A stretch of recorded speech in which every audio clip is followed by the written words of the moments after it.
Bonjour, je me présente. Mon nom est Jean-Charles Bastien. Je suis TTP à l'École Curie-Antoine Labelle. Puis aujourd'hui, on va faire une petite formation sur les machines-outils. Donc, pour débuter, ici, on a la perceuse à colonne qui nous permet de percer des trous dans le bois. Ici, on a les mèches et au-dessus de chaque perceuse à colonne, on a la dimension du trou que l'on va percer. Dans ce cas-ci, c'est 9/64 de pouce. Donc, je m'assure avant de partir que mon étau est suffisamment près de la mèche pour pouvoir percer le trou. Donc, pour monter le plateau vers le haut, je dois débarrer à la gauche, en arrière. Maintenant que mon plateau est débarré, on voit qu'il peut bouger. Donc, je prends la poignée de droite et je monte le plateau à environ 2 cm de l'étau.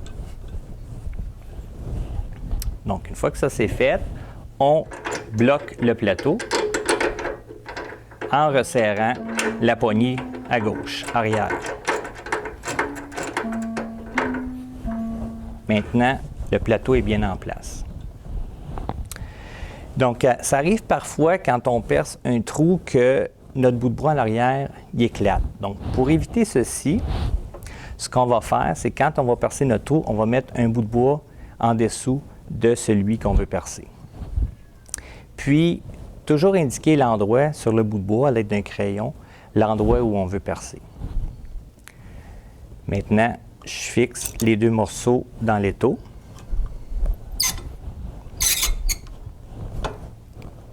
Une fois qu'ils sont bien en place, je vais utiliser les poignées jaunes pour descendre le forêt et enligner la barre que j'ai sur mon bout de bois. Une fois que c'est bien aligné, je vais ramener le forêt vers le haut et je vais utiliser la pince étau pour fixer mon étau. Maintenant, mon étau est bien en place. Je vérifie que rien n'a bougé et que ma mèche est vis-à-vis l'endroit que je veux perforer. Maintenant, il me reste à partir l'appareil. Pour partir l'appareil, on a le bouton rouge ici. Je tourne le bouton rouge dans le sens horaire et le bouton rouge va ressortir vers moi. Une fois qu'il est bien ressorti, ça nous permet de partir l'appareil en appuyant sur le bouton vert. Donc, une fois qu'il est parti, on descend en utilisant les poignées jaunes, tout simplement le forêt. Et maintenant, une fois qu'il est percé, on arrête l'appareil en appuyant sur le bouton rouge. Par la suite, je défais l'étau. Et on a notre trou qui est bien perforé et qu'à l'arrière, il n'a pas éclaté. Maintenant, on est rendu à la scie à ruban. Donc, la scie à ruban, ici, on a une partie orangée à côté de la lame. C'est un endroit où on évite de mettre nos doigts pour être le plus sécuritaire possible. Maintenant, cet outil nous permet de couper le bois. Donc, si j'ai une coupe à faire dans le sens de la longueur, je marque l'endroit où je veux couper le bois. Puis, quand c'est dans le sens de la longueur, on utilise le guide ici, qu'on installe par ici.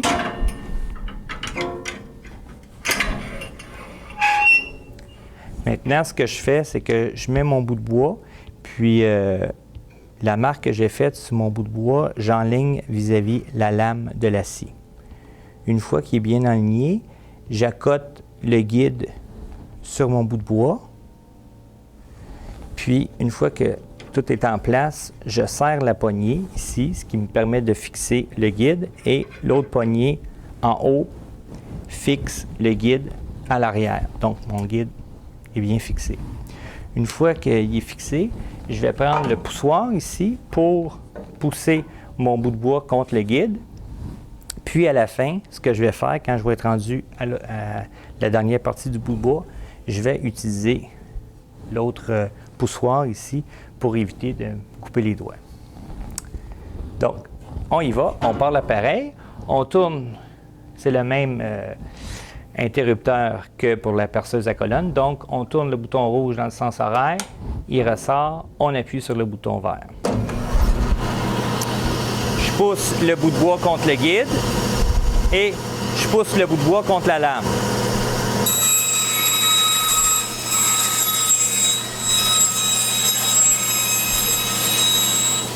Par la suite, je prends le poussoir.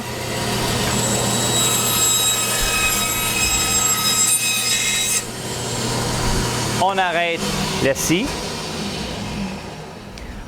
On attend que la scie a cessé de tourner et on ramasse nos bouts de bois. C'est fait. Maintenant, on va enlever le guide. On le remet à sa place.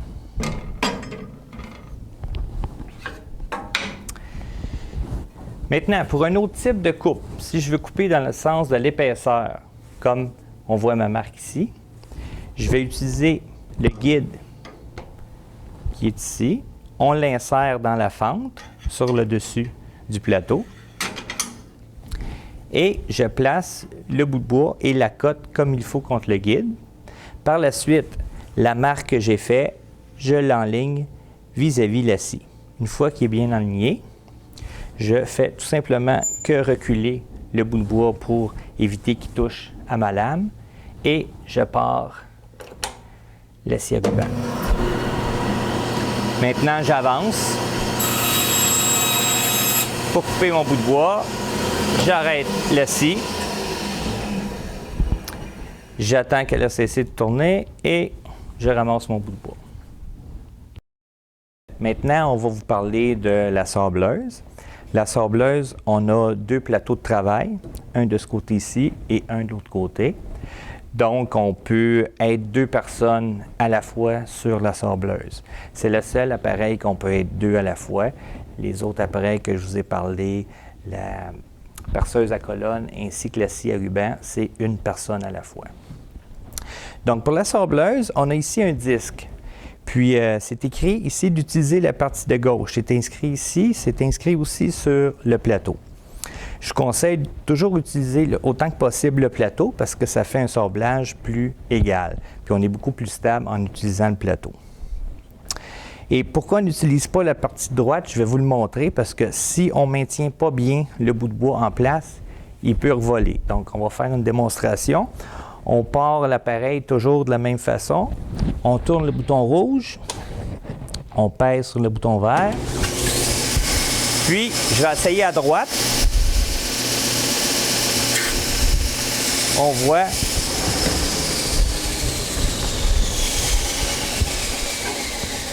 Donc, vous avez vu que le morceau de bois n'est pas stable. Donc, pour ça qu'on utilise le côté gauche. Donc, le côté gauche, toujours avant de faire un sablage, bien identifier l'endroit jusqu'où on veut sabler. Une fois que ça c'est fait, on peut passer au sablage. Donc, je repars l'appareil.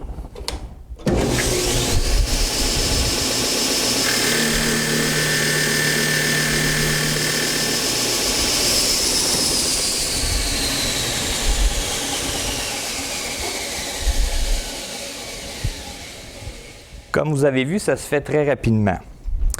On peut aussi, si on a vraiment un sablage à angle droit, on peut utiliser le guide que vous avez vu pour la scie à ruban. Donc, on l'insère de la même façon et on s'accote dessus pour aller faire notre sablage. Ça, c'est quand on veut un angle droit. Donc, on y va.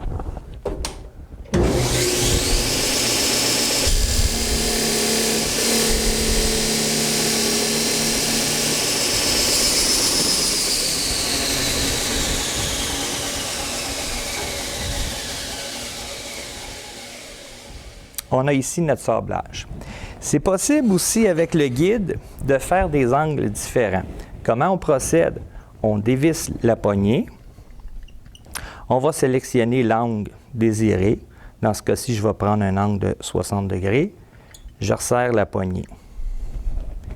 Maintenant, mon guide est solide. Je le remets en place et je vais accoter mon bout de bois pour aller la mettre sur la sableuse.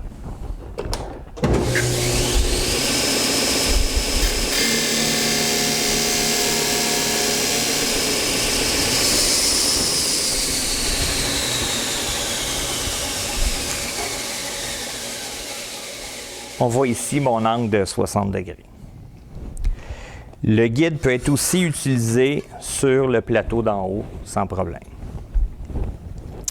Je vais déposer le guide.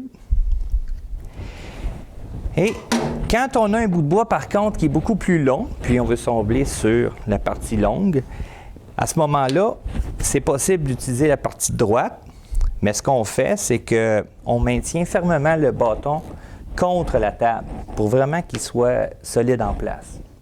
Donc, je vais faire encore une démonstration.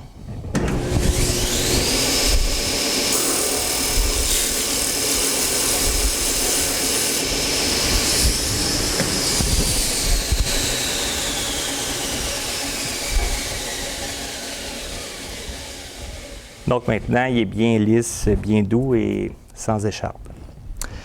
Vous avez vu que j'ai fait un mouvement de va-et-vient, c'est pour m'assurer qu'il soit vraiment lisse et doux tout le long. Surtout quand on a un bâton qui dépasse, on n'a pas le choix de faire ce mouvement-là. Maintenant, ici j'ai une pièce avec un angle intérieur. Donc l'angle intérieur ne peut pas se faire sur le disque à ruban, il doit aller se faire sur le sablage à bande en haut. Donc, on va débuter, on va faire tout ce qu'on peut faire avec le disque, puis on va aller faire les angles intérieurs de l'autre côté. Donc, vous allez voir que je vais sabler ce côté-là, je vais sabler ici, puis je vais sabler ici la partie arrondie. Vous allez voir, je vais faire un mouvement de rotation pour aller chercher toute la partie arrondie. On y va.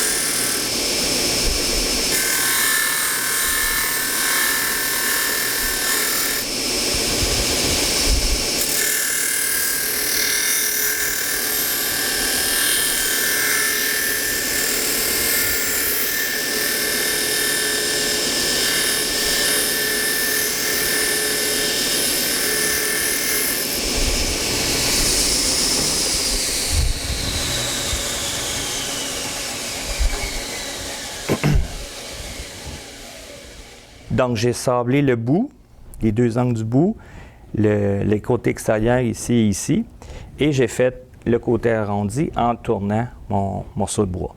Il me reste les parties intérieures. Partie intérieure, on va se déplacer. On va aller sur la sableuse à bande qu'on appelle, puis je vais aller faire mon sablage sur le dessus. Étant donné que je ne serai pas sur la table, ça va être plus instable, je vais utiliser mes deux mains, puis je vais amener le morceau comme ça de ce côté-ci pour faire cette partie-ci. Puis pour faire l'autre partie, je vais aller de l'autre côté de la sableuse. On y va.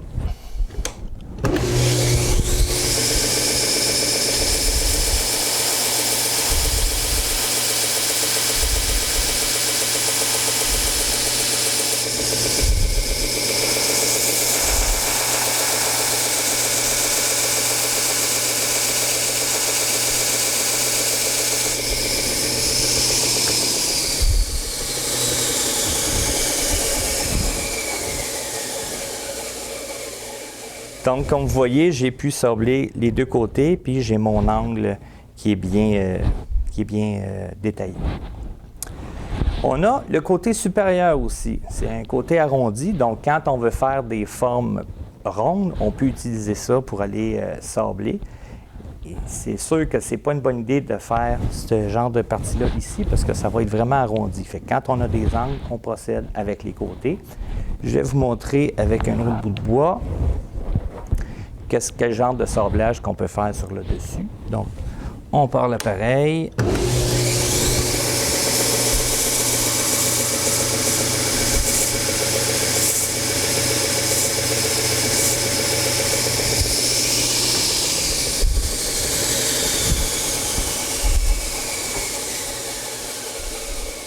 Et ça donne un sablage qui ressemble à ceci. Donc, en terminant, je vais vous faire un petit rappel. en début d'année, vous avez signé le contrat de sécurité dans les classes laboratoires et ateliers. Donc, quand vous allez venir dans les ateliers, ce qui est bien important, c'est de porter les lunettes de sécurité et d'attacher nos cheveux quand on utilise les machines-outils. Et on ne veut surtout pas de sac à dos et ça prend absolument un soulier fermé pour venir dans les ateliers. Merci.